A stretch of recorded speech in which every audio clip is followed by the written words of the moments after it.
Can you believe it? After what feels like an eternity, Tartaglia's long-awaited mentor, Skirk, is finally here. It honestly still feels so unreal. We first caught a glimpse of her all the way back in version 4.2, and now she's not just part of the lore, she's on the banner and fully playable. In this video, I'm going to walk you through absolutely everything you need to know to build her. Her full kit, the best artifacts, top weapon picks, constellations, and the team compositions where she truly shines. And don't worry, I'm not going to waste your time with a 30-minute breakdown. I've made this short, clear, and super easy to understand so you can get right back to pulling for her. Who else is trying to pull for their favorite character, but the Primo Gems just aren't enough? Don't worry, I've got a way to save money and get double the Genesis crystals. This is lootbar.gg.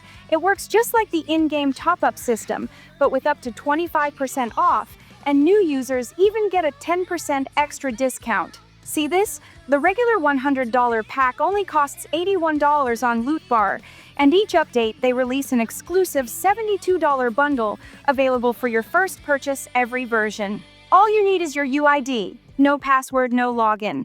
Just pick your bundle, select your server, and your crystals get delivered in about 5 minutes. Lootbar has awesome reviews. It's fast, secure, and trusted by tons of players. If you're planning to recharge for Genshin or Star Rail, don't waste your money.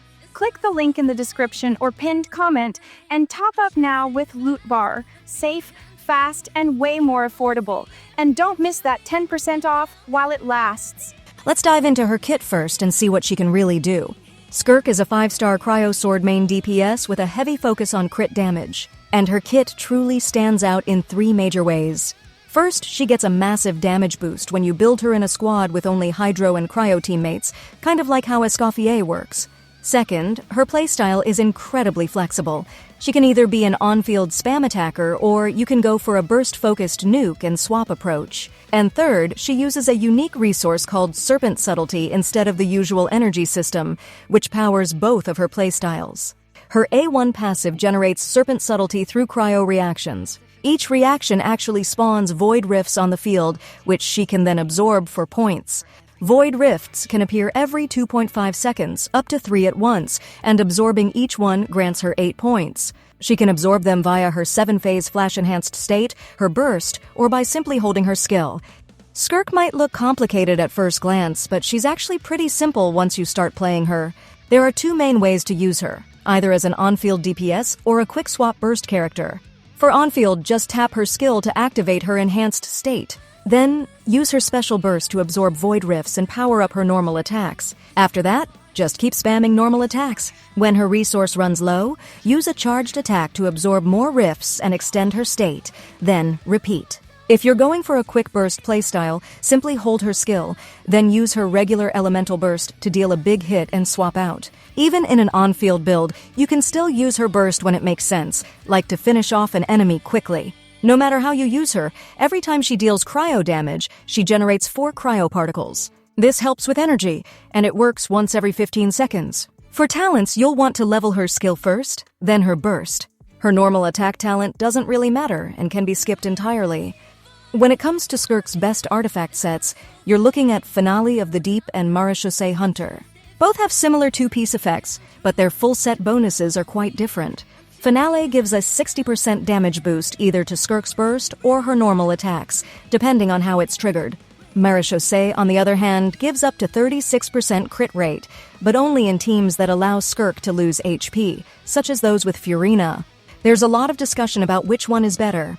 In Skirk's strongest teams, like those with Escoffier, Furina, and either Yelan or Shenhe, Marechaussee tends to perform slightly better overall, assuming your crit rate doesn't go too high. If you have higher investment, like C1 or C2 Skirk, or stronger Furina constellations, Marechaussee becomes even more effective. However, at lower investment, like CRR1, or very high investment, like C6, the difference between the two becomes smaller, or it can even swing in favor of Finale since her signature weapon already gives crit rate.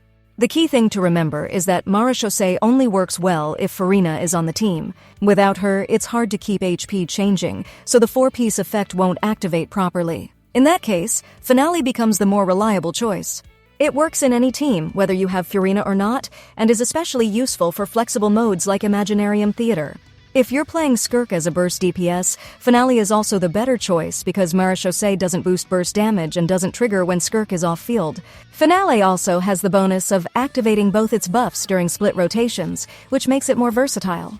So Marechaussee is better in optimized Furina teams, but Finale is more flexible and still very strong. If your artifacts have good substats, either one works really well. For main stats, Skirk always wants ATK% on the sands. The goblet can be either cryo damage or ATK% depending on your build and team. Marechaussee usually prefers cryo, but Finale can benefit more from ATK, especially with certain constellations or strong Furina buffs. Just use whichever has better substats. For the circlet, go with crit rate or crit damage based on your ratio. A really strong ATK circlet can also work in a pinch. The only substats Skirk really needs are crit and attack. Skirk's best weapon by far is her signature, Azure Light. It has a high base attack, gives crit rate, and its passive grants 48% attack and 40% crit damage for 12 seconds after using her skill, a buff window that lines up perfectly with her playstyle. No other sword currently lets her deal as much damage in her burst window. Haran Gapaku Futsu is especially strong because it gives crit rate and elemental damage bonus, and its normal attack buff complements Skirk's kit really well. Mist Splitter Reforged is close behind. It provides a large elemental damage bonus, although maintaining its stacks isn't as consistent for Skirk compared to someone like Ayaka. Primordial Jade Cutter offers high crit rate and extra HP scaling into attack, making it a solid, consistent pick if you don't have anything else. Among 4-star options, her two best are both free to play. Finale of the Deep is her strongest general use weapon. Since Skirk usually runs with a healer to cleanse her bond of life, she can reliably trigger this sword's attack bonus. It's especially valuable because Skirk doesn't get a lot of external attack buffs. The second option is Calamity of Issue, the free event weapon from version 5.2. It only works in teams with a shielder, but in those teams it actually performs better than Finale of the Deep. In a typical Skirk team with Escoffier, Furina, and Yelan, her weapon ranking from lowest to highest is roughly Finale of the Deep, then Calamity of Issue, then Jade Cutter, followed by Mist Splitter and Haran. Those two are close and can sometimes swap, and finally, her signature Azure Light at the very top. The exact order may shift slightly with other teammates like Shenhe, but the overall rankings stay about the same. With her base kit already being strong, Skirk's Constellations take her performance even further if you're thinking of pulling for them. Her C1 adds a flat damage instance every time she absorbs a Void Rift, around 500 motion value each.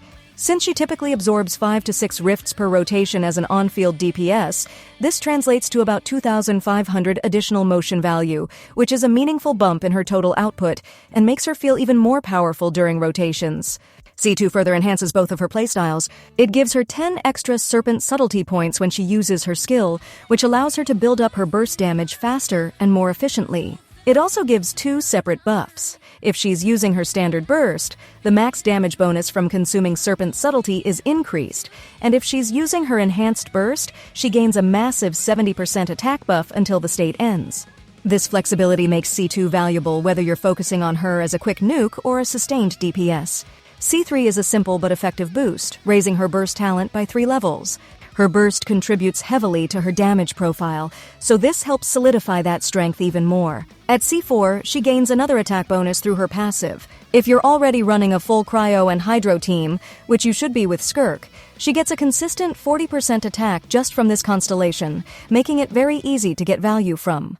C5 boosts her skill level by 3, improving its base damage and synergy with her Serpent Subtlety mechanic. Finally, C6 gives her a unique mechanic with special Havoc Sever stacks. She gets these after absorbing Void Rifts, and she can spend them in different ways to enhance her burst, amplify normal attacks, reduce enemy damage, and even counterattack for bonus damage. It's a constellation that boosts both her offense and utility when she's in her on-field enhanced state, giving her more options and control in fights. Overall, Skirk's constellations are quite well designed.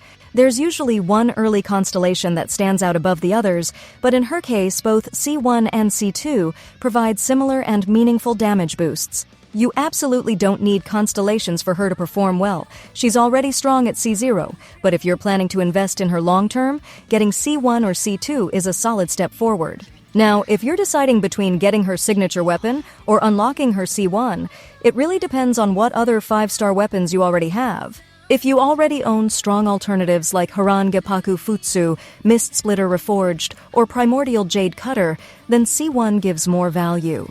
But if you don't have any of those, Azure Light is a better investment overall. So, let's get to the big question. Is Skirk worth pulling for?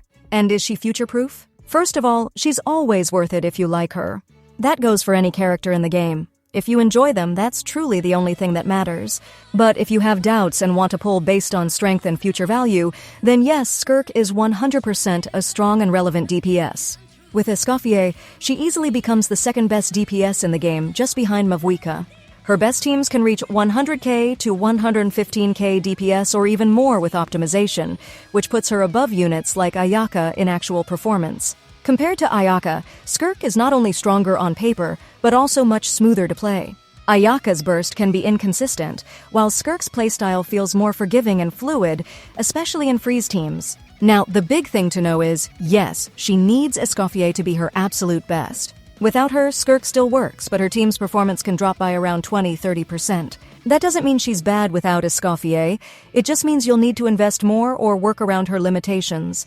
Some might say she's carried by her supports, but that's just how team-based games work. Even with strong supports like Furina, Yelan, and Shenhe, Skirk does most of the team's damage. She is the reason the team is this strong. As for being future-proof, yes, she is, at least for now. Of course, like every DPS, there's always a chance of power creep down the line. But with endgame content increasingly favoring freeze teams and her synergy with Escoffier, Skirk will stay relevant for a long time, unless the meta shifts drastically toward pyro-heavy content. And even then, you'll just use another DPS for that specific case. That's how every character works. Personally, I think Skirk is an amazing unit. She has high damage, great animations, solid team value, and a unique feel. If you like her, pull her. If you're unsure about her meta role, she's definitely got one. She's strong now, and she'll stay strong as long as freeze and cryo teams are viable. So what do you all think about Skirk? Are you pulling for her? Let me know your thoughts in the comments below. I'd love to hear what you think.